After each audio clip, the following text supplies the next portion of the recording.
Bonjour, heureux de vous retrouver aujourd'hui en ce jour de la Saint-Martin et de la commémoration de la fin de la guerre de 14-18, de l'armistice.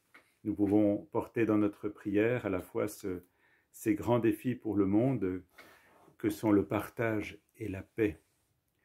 Voilà alors l'évangile du jour qui nous est proposé donc par la liturgie se trouve dans l'évangile de Luc, toujours au chapitre 17, du verset 11 au verset 19. Donc je vous le lis si vous voulez bien.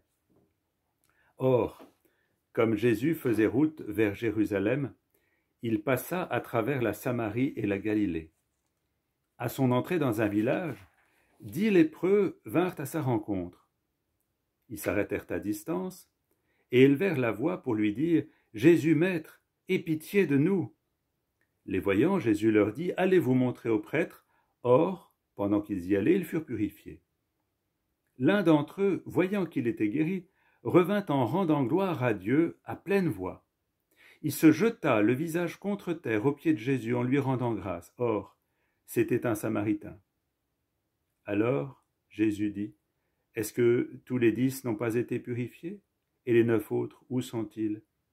Il ne s'est trouvé parmi eux personne pour revenir rendre gloire à Dieu.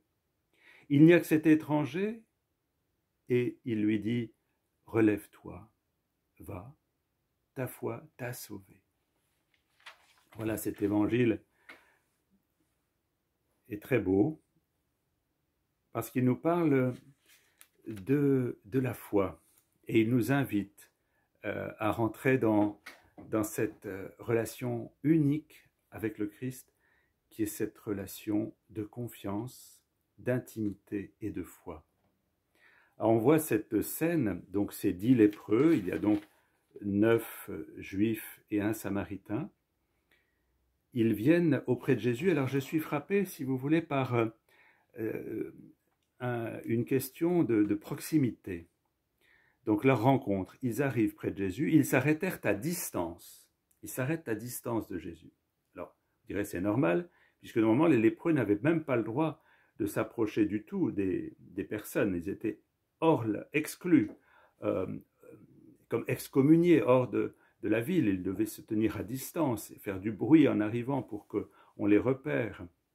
Eh bien, ils s'approchent de Jésus, ils ont entendu parler de lui, des guérisons qu'il opère, de la réputation qui commence à entourer Jésus comme quelqu'un qui a une parole d'autorité et qui peut guérir, libérer, sauver. Alors ils s'arrêtent à distance et ils élèvent la voix pour que Jésus les entende. Vous voyez, vous imaginez, ils sont à distance de lui. Et Jésus va les inviter bien, à faire ce geste rituel d'aller faire reconnaître leur guérison auprès des prêtres. C'était comme ça, on pouvait être réintégré dans la société une fois qu'on avait été guéri d'une maladie de peau, qu'on appelait lèpre, toutes sortes de maladies de peau qui rendaient impurs. Et une fois qu'ils étaient guéris, ils allaient faire reconnaître leur guérison et ils étaient réintégrés dans la vie sociale. Mais alors là, ce qui est curieux, c'est qu'ils ne sont pas encore guéris. Et il leur dit, allez voir les prêtres. Alors, ces gens vont faire confiance à cet homme et ils vont faire ce geste d'aller vers les prêtres alors qu'ils sont encore atteints de cette lèpre qui les exclut. Et en chemin, ils sont guéris.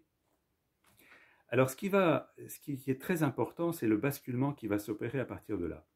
Parce que les 9 vont tout simplement aller faire constater leur guérison et puis se réjouissent d'être réintégrés dans la vie normale. Et un samaritain, donc un étranger, je dirais même très mal vu, va faire ce pas incroyable. Au lieu d'aller se faire tout de suite réintégrer dans la vie sociale, eh bien de retourner vers celui qui a opéré cette guérison. Et là, c'est quelque chose de tout à fait important, essentiel même. Et je lis alors ce qui se passe. Je vous le relis. Il se jeta le visage contre terre aux pieds de Jésus. Vous voyez, il n'est plus à distance. Il est maintenant libre de s'approcher de Jésus. Et là, tout va se jouer. Tout va se jouer parce que c'est l'entrée de cet homme dans l'intimité du Christ et il sort de lui-même finalement pour aller rendre grâce à celui qui vient d'opérer cette guérison. Donc il reconnaît en Jésus la source de la guérison et rendre grâce à Dieu à travers Jésus.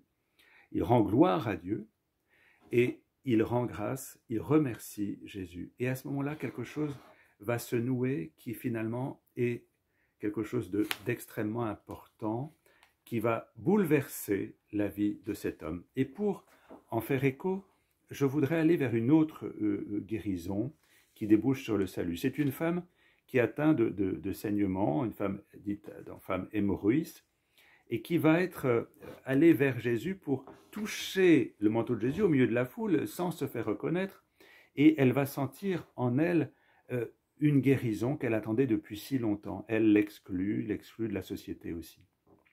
Et Jésus, donc c'est dans Marc au chapitre 5, verset 30 et suivant, Jésus se retourna au milieu de la foule et dit « Qui a touché mes vêtements ?» Ses disciples lui disaient « Tu vois la foule qui te presse et tu demandes qui m'a touché. » Mais il regardait autour de lui pour voir celle qui avait fait cela. Alors la femme craintive et tremblante, sachant ce qui lui était arrivé, vint se jeter à ses pieds et lui dit toute la vérité. Mais il lui dit « Ma fille, ta foi t'a sauvée, va en paix et sois guérie de ton mal. » Vous voyez, c'est un peu la même chose qui se passe ici. Cette femme avait comme subtilisé la guérison en s'approchant de Jésus, mais sans se faire reconnaître. Et là, Jésus va la pousser à la rencontre. Qui a fait cela?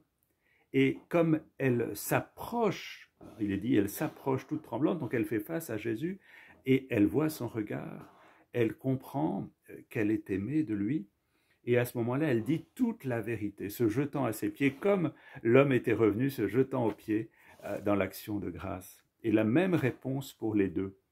Ici, ma fille, ta foi t'a sauvée. Et pour l'homme, le Samaritain qui était revenu, relève-toi, va, ta foi t'a sauvée. C'est-à-dire, ressuscite, relève-toi.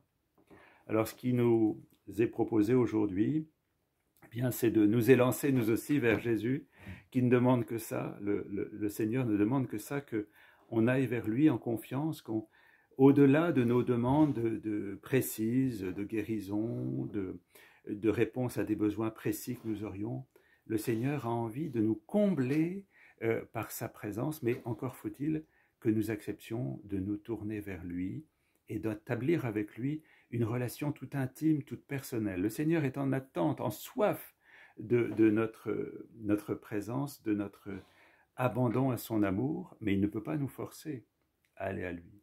Il est en attente.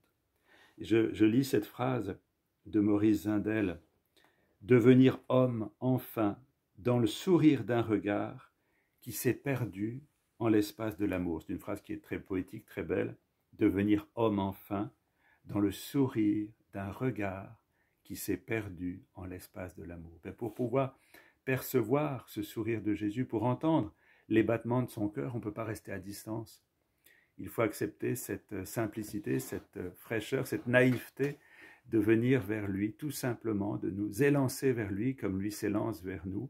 Comme dit saint Paul, « Je m'élance pour tâcher de saisir celui qui m'a d'abord saisi. » Eh bien, nous élancer vers celui qui est la source, qui est un regard, qui est un sourire, qui est un amour, qui ne demande qu'à se répandre.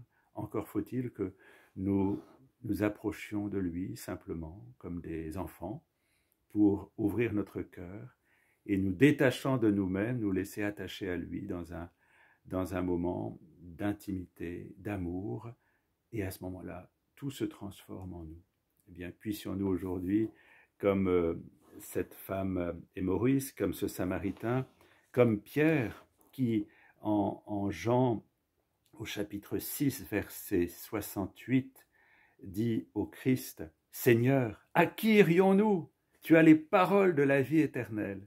À qui irions-nous » Eh bien, nous aussi, disons au Seigneur, à qui irions-nous si ce n'est à toi qui veux nous faire vivre, et nous nous laissons faire par toi, parce que tu nous aimes. Bonne journée, bonne méditation.